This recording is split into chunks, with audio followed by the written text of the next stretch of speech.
Well, look at this headline. Quite something, isn't it? Is it another conspiracy theory coming true that the government is not going to tell you what to eat, when to eat it, portion control? So check this out. We all know how it starts, right? So Eric Adams, the New York City mayor, he is now introducing, well, basically, as I like to say, forcing school cafeterias to only have vegan food on Fridays, no matter what, in all public schools. That's what he wants it to be. So he's going to introduce that, and you know damn well that it's not only going to be on Fridays, it's going to be then Monday, Tuesday, Wednesday, the whole day for all the kids in the school, public school systems. Now, I don't know if that's for private schools or charter schools, who knows. But basically, schools on Friday, vegan meals no matter what. Forget the fact that a lot of kids, elementary school, high school kids, junior high, whatever, they're not really crazy about vegan. It basically is not the first choice and thing that they run to. Oh my God, I just gotta have that vegan food. That's not the case. Let's be real. But of course, because apparently since he says that he is a vegan, now he wants your kids to be a vegan. And what always happens is that basically they always go after your kids first, right? Before they try to implement it to the general population, they always go after your kids first. So basically, the kids are not going to like it. I'm wondering if they're not even going to, really want to eat that. But it's just like, haven't these kids had enough with what's been going on, virtual learning? Some, they don't like the whole idea of masks, some do, whatever. But it's just the on and off of like starting school, then having to close, go remote because of COVID and everything else. Now you're telling them, oh, it's going to be vegan meals on Fridays. Right, okay. It's quite interesting to me how he's doing it because, like he says, it's for the greater good. I just love how they always want to use that term. Everything when they want to implement something and pretty much the people don't have a say, it's for the greater good. Now I understand, vegan meals, yes, it is a healthier choice, but I still think that at the end of the day, when it comes to school cafeterias, they should be able to, like they have in the past, to have different options. Okay, you have people that are vegetarians, you have this options, you have, the vegan option, and then you have, the regular options. It's just like, when you line up whatever, oh, I'll get this, I'll get that, or I'll get that. It's really that simple. But to make all schools be like, no, it's only vegan meals and that's it, bullshit. And you know what? Eric Adams, I think he's doing a terrible job as a mayor. Think about it. Since he just became mayor, crime rate has gone up drastically, even more than what shitty Mayor de Blasio did before. In such a short period of time, crime rate has increased. Hello, perfect example. Look at the subway systems. Subway crimes and police brutality in the subways has gone up even more drastically. The homelessness in the subway train stations has gone up even more. And I know now he has a plan that he's going to get rid of the homeless people and put them in the shelters. But I'm wondering, what shelters are you going to put them in, since Mayor de Blasio doing the shutdown, he closed a lot of the shelters. And the bigger problem is that a lot of these shelters, there's very limited space, and the homeless people, unfortunately, they don't feel safe. So you're just putting a Band-Aid on top of a Band-Aid and not really focusing and admitting what the real issue is. It's not about the homeless people that they're in the train stations and the subways. Well, why don't you solve the shelters first, open more shelters, right? And improve the safety of that. Have more social workers in the shelters, more staffing, so that the homeless people, they feel safe, they feel wanted, and they feel safe and needed in these shelters, that they can be like, you know what, I can go here and sleep at night and I'll be fine. Unfortunately, that's not the case. We all know, and I'm sure you know somebody that has mentioned about homeless shelters, that they're not safe at all. The reason why a lot of homeless people, they don't want to be in the homeless shelters is because they get robbed. There's a lot of violence. There's been a lot of bullying as well, but a lot of fistfights and a lot of stabbing as well that's been going on in the homeless shelters, which is why then they go to sleep in the subway stations, because they feel safer. I mean, think about it. It has to be that bad that one of the best cities in the country has the worst homeless shelters, yet New York City has one of the highest homeless rates in the whole entire country, that you would think that their homeless shelters would be on par. They would be way better, more shelters, bigger spaces, and basically well-staffed and facilitated. But that's not the case.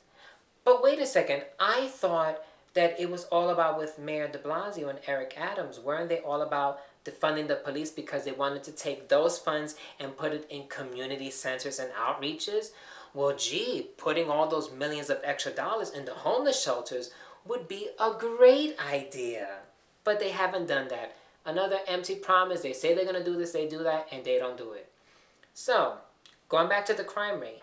Since January until now, subway crimes have increased 64% in a very short amount of time since he's been mayor. And now here's the thing. Eric Adams now is saying people, especially the media, and you, if you're on social media, reporting all this stuff, he's saying that you are a racist if you bring up all the problems that's happening in New York and if you question him and tell him that he's doing a lousy job.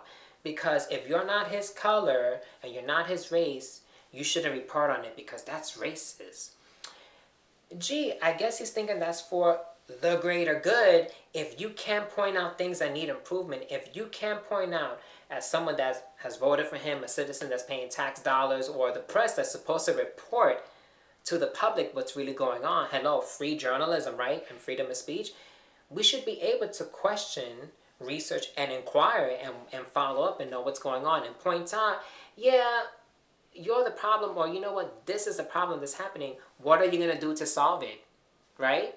But instead, we're not supposed to do this, so we're supposed to turn the other way because I'm not black or any other press person that isn't black. We can't bring up all the problems that are happening in New York City, and we can't ask him questions of what does he think about it and what's he going to do to solve the problem.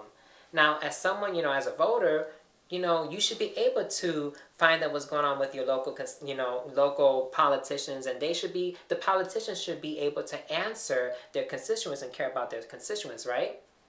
Isn't that what it's all about? But no, it's considered racist if you do that. I think he's a shitty mayor. I don't think, much is going to happen. He's just like Bill de Blasio 2.0.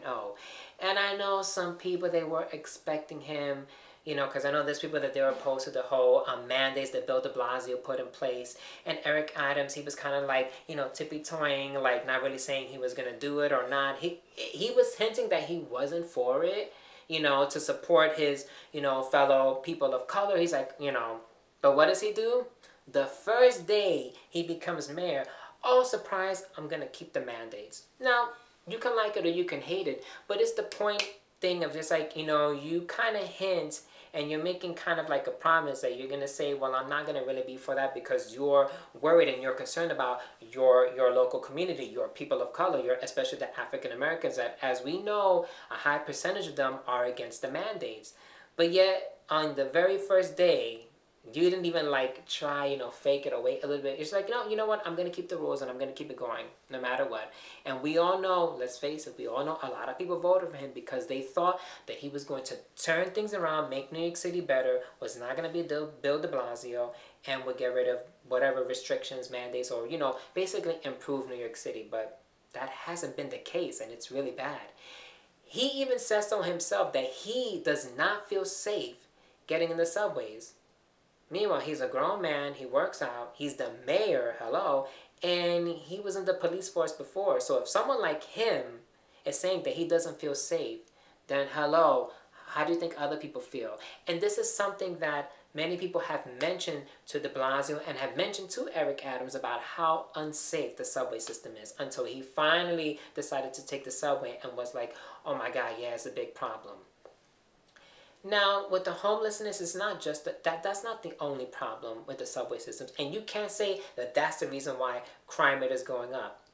Again, let's be real here. It's not the homeless people that are creating all the crimes that are happening, all the stabbings, all the fighting, the pushing people in the subway train stations, whatever's going on in the train stations, in the trains themselves.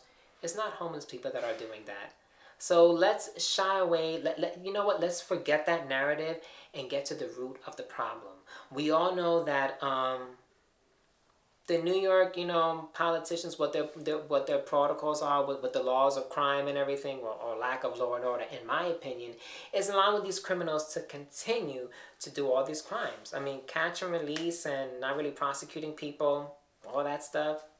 I mean, what did you expect? crime rate is going to go up. And this is why people are leaving New York City. Well, one of the many reasons why people are leaving New York City. So, yeah, Eric Adams, you're not really doing a good job. Hopefully you'll turn things around. Hopefully, because New York City is an amazing city. But I do miss the old New York City. And we've lost a lot of our culture, a lot of our sense of community, the New York toughness. That's all out the window. And I don't know if New York City will ever come back to what it used to be before pre-COVID. Let's see.